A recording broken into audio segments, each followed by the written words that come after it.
السلام علیکم۔ آج ہم بی اے سیکنڈ ایئر کے نصاب میں شامل کتاب انتخاب نثر میں سبق گزشتہ لکھنؤ میں آگے مطالعہ کریں گے۔ کلکتے سے 3-4 میل کی مسافت پر جنوب کی طرف دریائے بھاگیرتھی کے کنارے گارڈن پیچ نام کا ایک خاموش محلہ ہے، اور چونکہ وہاں ایک مٹی کا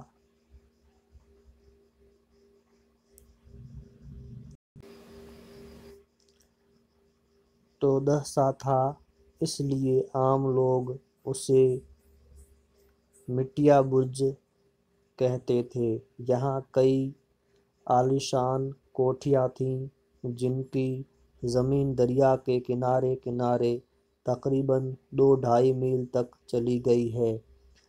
جب واجد علی شاہ کلکتے میں پہنچے تو گورنمنٹ آف انڈیا نے یہ کوٹھیاں انہیں دے دی۔ 2 خاص بادشاہ کے لیے، ایک نواب خاص محل کے واسطے اور ایک علی نقی خاں کی سکونت کے لیے، جو بادشاہ کے ساتھ تھے، اور ان کے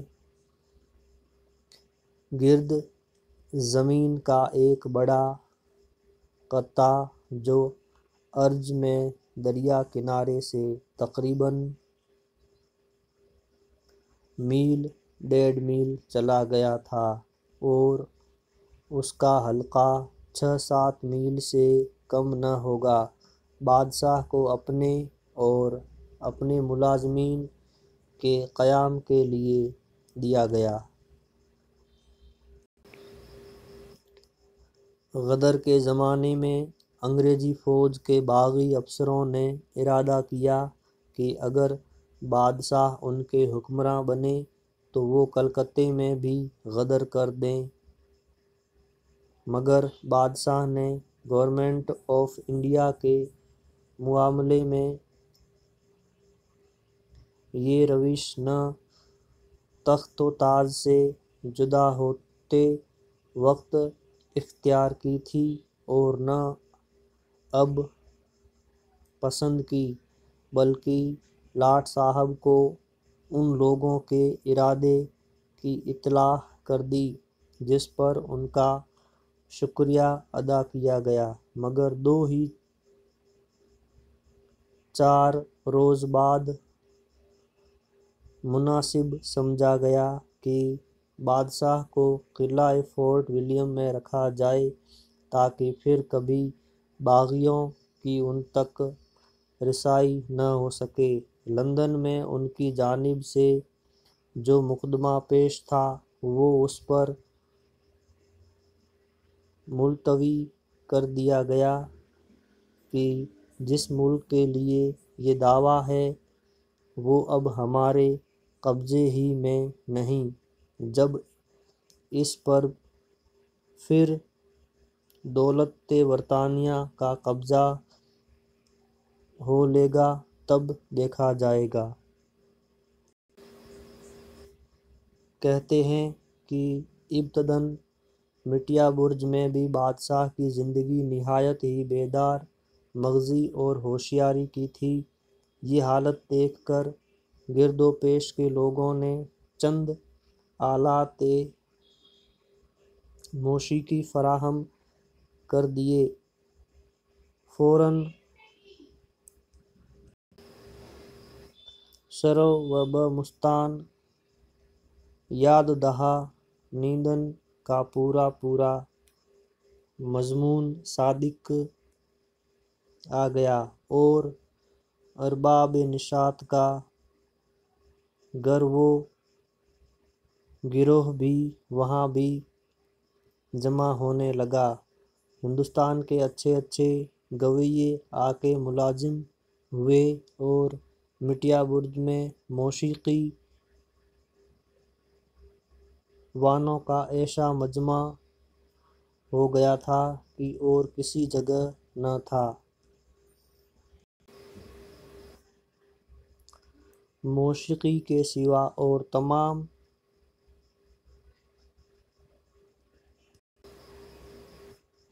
رشتوں سے بادشاہ بڑے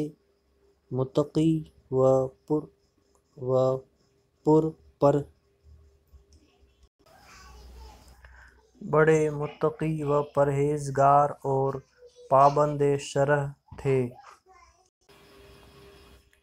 نماز کبھی قضا نہ ہوتی تھی، 30 روزے رکھتے تھے۔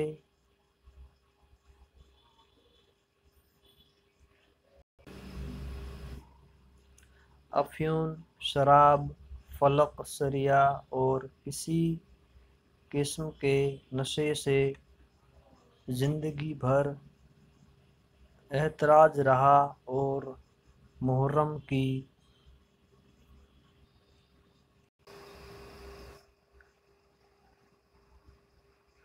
عزاداری نہایت ہی خلوص عقیدت سے بجا لاتے۔ تیسرا شوق انہیں عمارت کا تھا۔ سلطان خانے کے گرد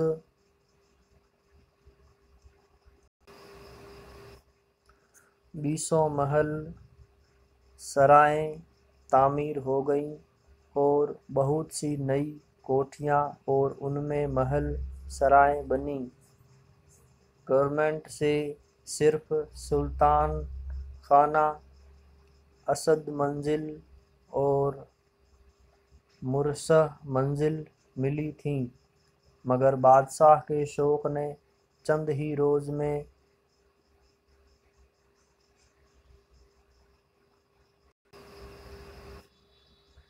20 کوٹھیاں تعمیر کرا دیں، جن کے گرد نہایت ہی پرفضا باغ اور فرحت بخش چمن تھے۔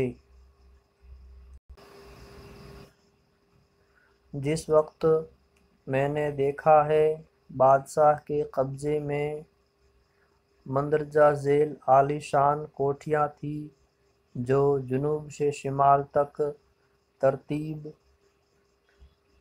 ترتیب وار چلی گئی تھیں۔ سلطان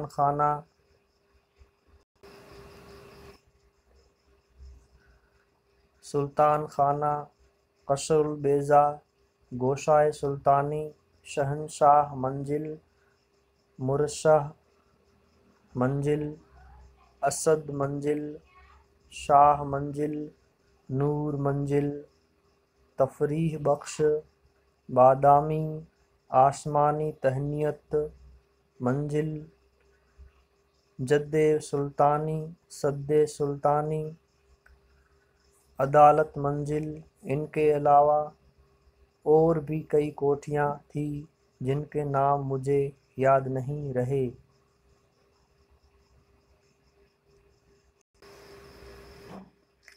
ان کے ماسوا باغوں کے اندر، تالابوں کے کنارے، بہت سے کمرے، بنگلے اور چھوٹی چھوٹی کوشکیں تھیں۔ ان تمام کوٹھیوں، متفرق کمروں، بنگلوں اور کوشکوں میں صاف ستھرا پرتکلف فرش بچھا رہتا، چاندی کے پلنگ بچھونوں اور تکیوں سے مکمل لگے رہتے، تصویریں اور طرح طرح کا فرنیچر آراستہ ہوتا اور محض پرورش کے خیال سے ضرورت سے زیادہ مکاندار مقرر تھے، جو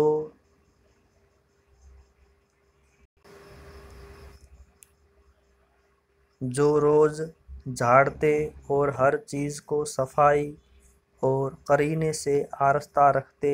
غرض ہر کوٹھی بجائے خود اس قدر آراستہ و پیراستہ نظر آتی تھی کہ انسان اش اش کر جاتا۔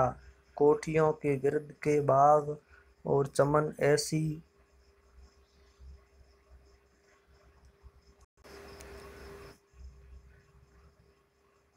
ہندسی ترتیبوں اور کلیدش کی شکلوں کے مطابق بنائے گئے تھے کہ دیکھنے والوں کو بادشاہ کی مناسبت طبع پر تعجب ہوتا۔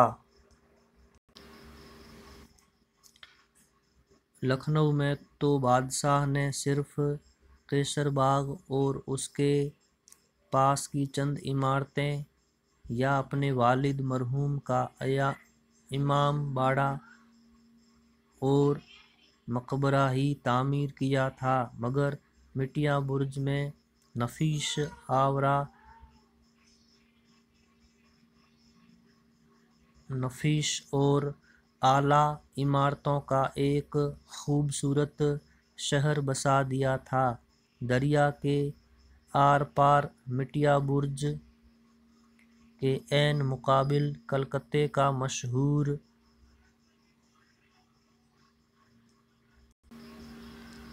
بوٹنیکل گارڈن ہے، مگر وہ مٹیا برج کی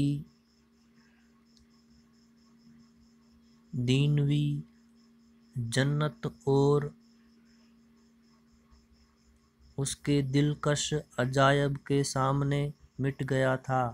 ان تمام عمارتوں، چمنوں،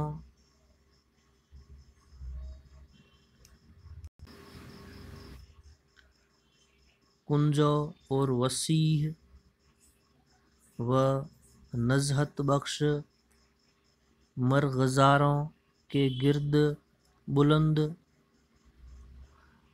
دیواروں کا احاطہ تھا، مگر میونسپلٹی کی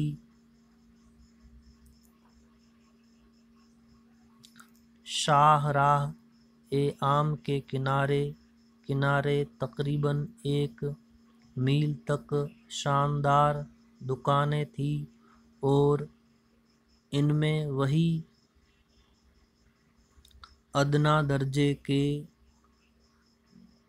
ملازم رہنے پاتے تھے جن کو اپنے فرائض کے لحاظ سے وہاں رہنے کی ضرورت تھی، مگر اندر جانے کا راستہ